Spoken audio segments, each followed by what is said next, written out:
For the 8th episode of Player Picks, we have one of my favourite players, Jack Steele, at 658k, and he broke out in 2020. Really impressive season, pretty high in the Brownlow. Competing with Oliver probably for the M2 slot. I mean, some people don't have Neil, for example, which is another story. Maybe you can have all three, I'm not sure. I don't mind it, to be honest. But I'm definitely very, very interested in the Jack Steele pick. So basically, he's one of the best defensive mids in the game. Really impressed with him. Think about this for a second. He takes the best mid on the opposition basically every week and beats them. That is pretty unbelievable stuff, and I don't think that gets recognised enough. But yeah, he's really hard to play on. He tackles a lot. He went from 22 disposals to 22 disposals a game from 2019 to 2020, but with shortened quarters. Obviously that would have been bumped up, so there's an increase there. And also went from 0.2 goals a game to 0.6 goals a game. So kicking a few goals, which is a nice boost. Goal every second game now, which is a nice boost to the scoring for him. And seems he's developed a little bit of an uncontested side, not a whole lot, but seems to get the ball, gets more involved around the ground. So yeah, big fan of Jack Steele.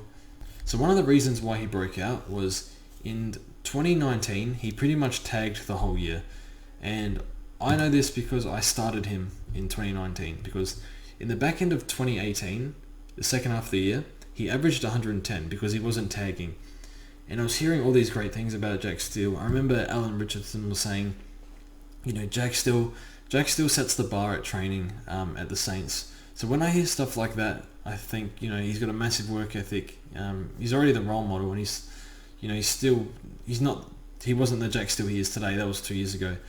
So he wasn't as good then.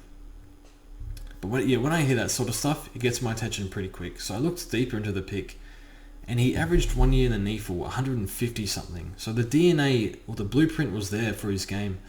He just needed to develop a bit more at AFL level and not be restricted by the tagging role. So it was really disappointing because I did start him in 2019, as in the preseason he said, I haven't practiced tagging once this year. I think those were the words. So that didn't fully say that he wasn't going to tag, but he said I haven't practiced tagging once, and I'm hoping to lose the tagging role. Brett Rutten came in, got rid of the tagging role, and what do you know? He's turned into one of the best players in the league. But yeah, we saw it in the back end of 2018. It's just he's taken it to another level this year. So there's no way he'd be tagging in this year, and it was kind of the way he plays on plays. It's kind of like he goes head to head with him more than a real lockdown clamping role, if that makes sense. So just really hard because he tackles so much. He's just a strong defensive midfielder in that sort of sense. But yeah, he tagged pretty much every game but 3 games, I think, in 2019. So I think we can get into the risk assessment. But yeah, obviously with the coronavirus year, some people might be saying that's one-off, but he's impressed at pre-season training so far. There was an article on AFL.com.au saying, Jack Steele was not resting on his laurels. Just playing really well so far. So yeah, we get into the risk assessment. And as you can see, so I'll go through this again. If anything is red here, that means it's high risk. That's not good. Orange is moderate risk. And green is tick, nothing to worry about. So I have 2 things here in orange. So has this player had an interrupted preseason? So I actually found out, someone on the Discord posted that he had a knee clean out over the off season, but he's doing a full preseason so far. So that was before they started training. So he hasn't missed anything. It's just that, technically he hasn't had an interrupted preseason, but it depends if you want to consider preseason, if that makes sense. So he had a knee clean out, but seems fine. Doesn't seem to be affecting him, but just something of note anyway. So yeah, this probably should be green anyway. And is this player considered injury prone, especially with soft tissue injuries? So I had to dig a little deeper here. Not the soft tissue injuries, which is great, but it's a whole bunch of weird injuries I've written down. So I believe in 2016 he had a foot injury for the whole year, which ruled him out for a long time, and it made his 2017 campaign interrupted. I think he was still at I can't remember if that was the year he got traded or he was still at the Giants. He also had a patella injury in 2019. So at training, apparently his knee cap was pointing 90 degrees or something like that. It's a pretty nasty injury.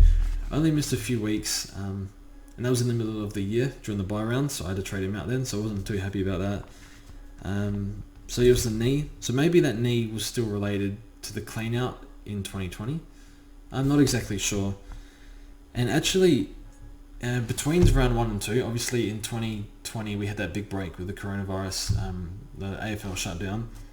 He had a wrist arthroscope, if that's how you say it, so I don't even know what that is. But he apparently had a bone spur in his wrist that needed to be fixed up, and had surgery on that. So a lot of little small annoying injuries here. But obviously I think it seems fine. It doesn't seem to be a huge deal, having a really good preseason so far. So hopefully nothing really nothing obscure pops up. But soft tissue injuries is a big tick. So, and yeah, all these green here, I think it's all fine. Is this player risk for role change? Well, he's not going to tag again, surely not. As in the way he was in 2019, under Brett Rutten anyway. Yeah, you don't change Brownlow winning form, or when you finish top 5 in the Brownlow, you don't change the role.